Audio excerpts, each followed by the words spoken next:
welcome to my YouTube channel. My name is Fumi and I'm an IELTS instructor. Today in this video I'd like to discuss something, and basically I would want to link this to my previous video. Now, I said in my previous video that one of the best ways, one of the major factors for like the groundbreaking success we have when it comes to some people acing the IELTS test is self-practice. Now, in the course of ensuring that you practice yourself and you bring yourself up to speed consistently, there is this danger that might occur in terms of finding the right materials to use. For some people, it's about finding the right materials, and while for some people, it is actually getting the material. In this video today, what I want to discuss is the dangers of practicing with ingenuine IELTS test materials. Okay, now, first of all, you might not know there is nothing like IELTS past questions. It is not possible.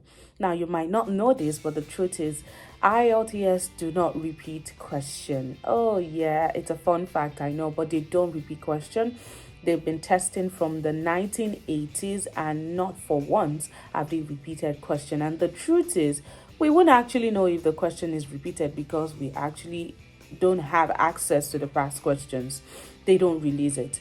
Now, what we have is what we call practice tests, practice materials. We don't have past questions. So that's the first thing I want you to know. And why am I putting this out there? And that's because a lot of us has fallen scam for this ingenuine IELTS materials, all in the name of IELTS past questions. Come on, who would see a link online while practicing IELTS and then you see IELTS past question? You are gonna click it, but trust me, you should not click it because it is absolutely false. IELTS don't repeat questions, neither do they release their past questions. Now, like I said, what I'm going to be discussing majorly is the effect or the dangers of practicing with ingenuine IELTS materials. At the end of this video, I'm going to be telling you what I feel is the real IELTS materials that you should practice with. You know, the Bible says that, it's not going to leave us without helper. So I'm not going to leave you today in this video without telling you what you can practice with. All right.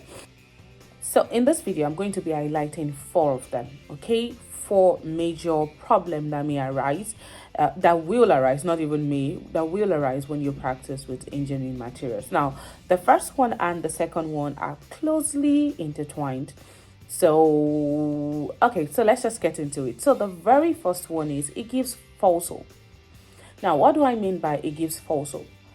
When you go online and you practice with some IELTS, materials, trust me, there are so many sites online, there are so many materials online, and then in your mind, you are practicing with the right thing.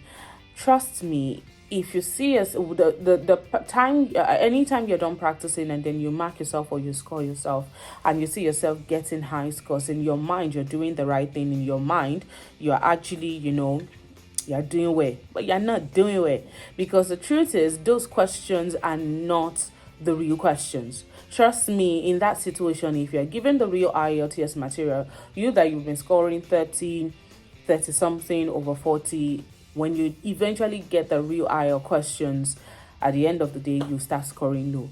So you don't actually want to practice with this kind of material so that you don't have you don't build false confidence or false ability, and then you get into the real test and then everything goes haywire. All right, so that's the very first one. The second one I want to talk about, like I said, is closely related to the first one, is it also dashes hope. So I have come across some IELTS test materials online and then I practice with them, and trust me, they are so hard that at the end of the day, I ask myself, in the real test, is it this way? Now, the truth is, for those who come across these materials, they would actually think IELTS is that hard, not knowing that it is actually not that hard. And then at the end of the day, when you practice over and over and over and you see yourself not improving and the questions are too hard, in your mind you start feeling like, oh God, I'm so damned. I don't know how to do it. I don't think I can do this. So it basically dashes your hope. There are some things, there's a particular way the IELTS questions are structured that it is not too hard and it is not too easy. Now, it is not hard in the sense that they are like not kind of very easy questions, okay? And they are not so easy because if you're someone who does not have the English language knowledge, you would definitely find them hard. So trust me, the test questions are designed for a purpose, and it is usually the practice materials are also built to ensure that this purpose is being fulfilled. So trust me, you don't want to indulge in practicing with ingenuine materials. It would either give you false hope or it will start dashing your hope even when you have the ability. All right, so my third point is if you practice with IELTS engineering materials, on your exam day, you are going to have problem. Now, when I mean you're going to have problem, your struggle is going to be, it's going to be real. Now, what do I mean by this? Most of the time when we practice with engineering materials, okay, you are exposed to a different exam content, a different exam structure entirely, most of the time. And I'm saying this because I've done my research. I think I've come across any IELTS test site, apps. In fact, it's even the apps that are even more dangerous. IELTS website, apps and stuff like that. And then, they just bring so many questions, Yoruba people say, oh, they'll just have put everything together, and in your mind, these are the real deal, when they are not. Now, you are going to struggle on your exam day in the sense that while practicing, you have a different content that you've been practicing with over time, or should I say a different structure. And IELTS have their own different structure. So when it comes to the listening test, the reading test, the writing test, and then maybe the speaking test, you'll be fine last. But these three major aspects, the LRW, then you realize that why is this so different? What is going on? And then trust me, even right from the inception, it is a done deal. Like, if you don't want to be in this situation on your test day, please avoid practicing with ingenuine IELTS materials. I want to talk about today is the fact that one of the challenge that comes with practicing with should I say fake IELTS test materials is that you see yourself getting some answers incorrect in the real test because of the way you are writing your exam. As an IELTS instructor, and also for some students who have been diligent in, working on IELTS, you would agree with me that IELTS sometimes for the reading section and even for the LRW as a whole, getting the right answer is not all that matters. Writing that answer in the right way also matters. So for some people, they feel it's just about getting the answers, not knowing that they're actually writing that correct answer in the wrong format. And the moment you write a correct answer in the wrong format, is the same nonny. They will still mark it incorrect. So you want to ensure that not only are you building yourself with materials that would help you get the right answers, but also with materials that would show you the true way to write your answers in the real test. Now, just a little bit of fun fact. When it comes to writing of dates in the listening test, you might actually think it's the general, like just write it anyhow, so, just write it. It's not like that. There is a particular format you have to follow. There's so many things, most especially in the listening test, I must say, there are some ways that you are supposed to write your answers, most especially date, names, address. In fact, it goes beyond all those things that I've mentioned, but those are the most common. Even in terms of grammar, if you don't follow the right grammar when it comes to writing your your answers on your test day, you would actually think practicing with these materials, you're doing the right thing, you're writing your answers in the right way. But trust me, that is not the standard. That is not the IELTS standard. And when I mean IELTS standard, according to some English rules and English grammar rules, those answers are supposed to be written in a different way. So Basically, you don't want to fall into all this jargon. Like I said, I'm not going to, end this video without, recommending what I feel is the best. And trust me, I know it can be a little bit hard to work on this thing. Like I'm already saddled with the problem of I want to ace this exam and I want to prepare the right way, and then there comes another problem of if I practice with engineering materials, I'm doomed, and like I don't want that to happen to me. IELTS is already hard as it is. I know that's some of our thoughts. All right, but the truth is, this thing is just basic. It's actually logical. Now, my recommendation is based on the fact that I have practiced with several materials. As an instructor, your student will say, "Oh, Madam Fumi, I actually stumbled upon an app," and then you start looking at it and you're like, "Oh, how did you get this?" And then as an instructor who also wants to be at the helm of your game, you also want to dive into that app, dive into that website and see what's going on and try to keep yourself abreast of the whole situation. And then you realize that, oh more, this is so not it. Now, I would want to give an instance. There was a time a student of mine came to class, she's so troubled, and then I said, Maya, what was the problem? She was like, please, I want you to look at this question. Like, I listened to the audio recording and it was this answer and I don't know why I am getting it wrong and all of that. And then actually I realized that the question she was working on, in fact, is like it has no relevance when it comes to IELTS. And it was written boldly, IELTS practice square or past question, and I'm like, no, we should not be in this situation. So what is my recommendation when it comes to practicing IELTS? It might not be the only, but trust me, in some cases, that's the only thing I recommend to my students. About practice materials, what I always recommend is the Cambridge material. Now, why do I always recommend for my students to use the Cambridge practice test? Now, this is because when it comes to IELTS as a body or as an exam or examining body, whichever one you want to call it at this point, we have three major, should I say, organizations or body forming IELTS. We have the British Council, the IDP, as well as we have the Cambridge English Assessment. I think in my previous video, I tried to talk about this. Now, from my research, I realized that British Council and IDP are basically in charge of exam registration, exam writing, and all of that. They do all the logistics and whatever thing you want to think about, the technical part. But when it comes to structuring the test, when it comes to marking the exam, so I mean the academic part, the person you want to look onto is the Cambridge English Assessment body. So you don't want to, it basically tells me that the question I'm writing on my exam day was set by Cambridge. Now, if the same Cambridge is telling me that, oh, Fumi, I actually have an IELTS practice test material that you can use to practice. And I'm like, your own small. Have you gone to IELTS Kinikon? Have you gone to IELTS Kinikon?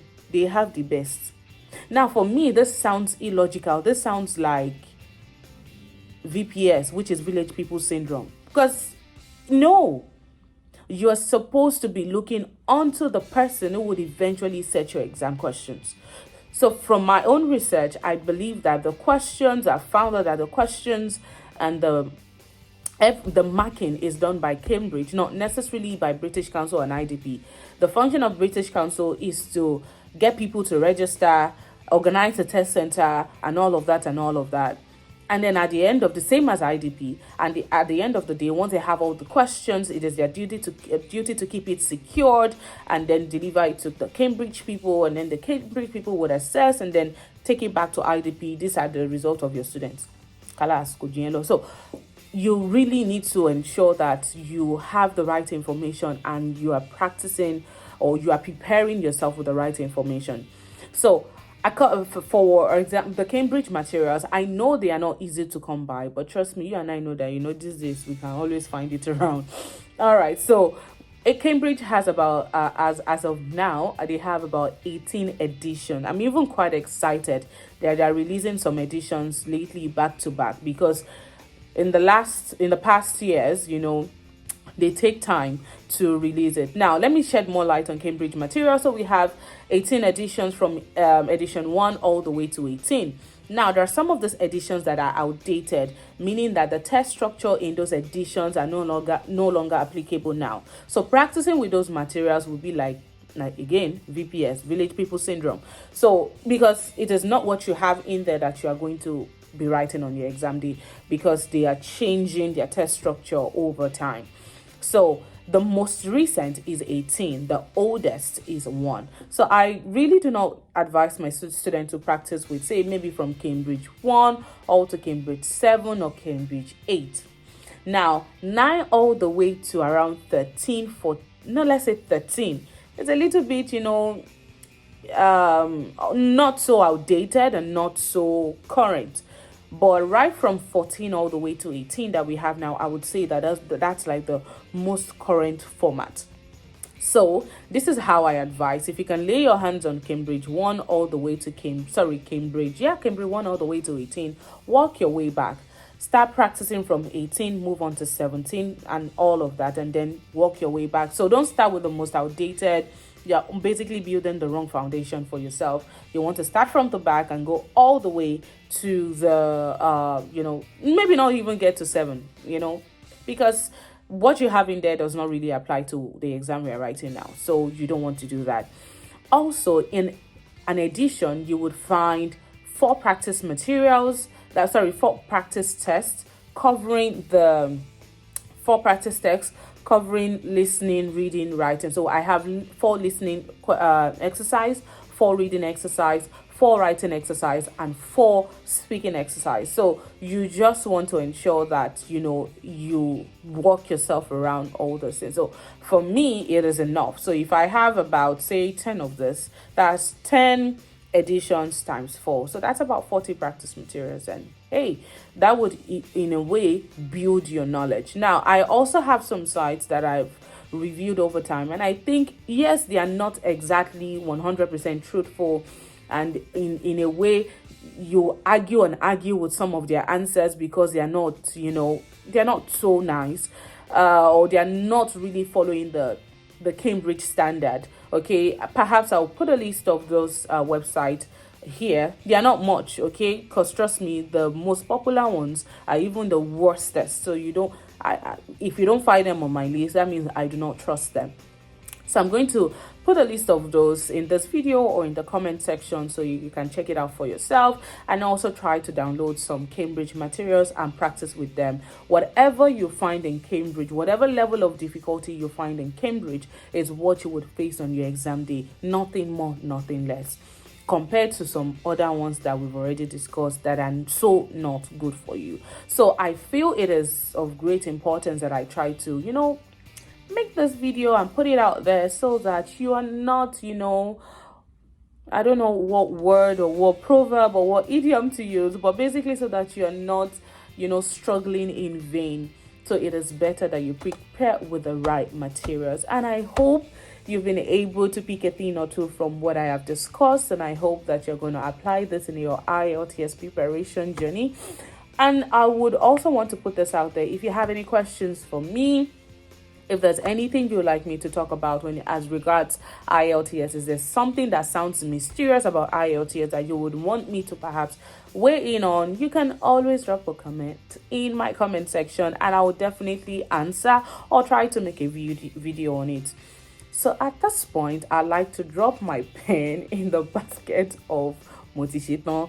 But anyway, that's the end of this video, and I hope you've been able to learn a thing or two. And again, I would want you to support the ministry of this wonderful, beautiful personality right here which is called, anyway, please like this video, share this video, subscribe to my channel. If you have any family member that you're suspecting is preparing for IELTS but you're not sure, don't worry, just send the video and I'm sure they will put you in prayers.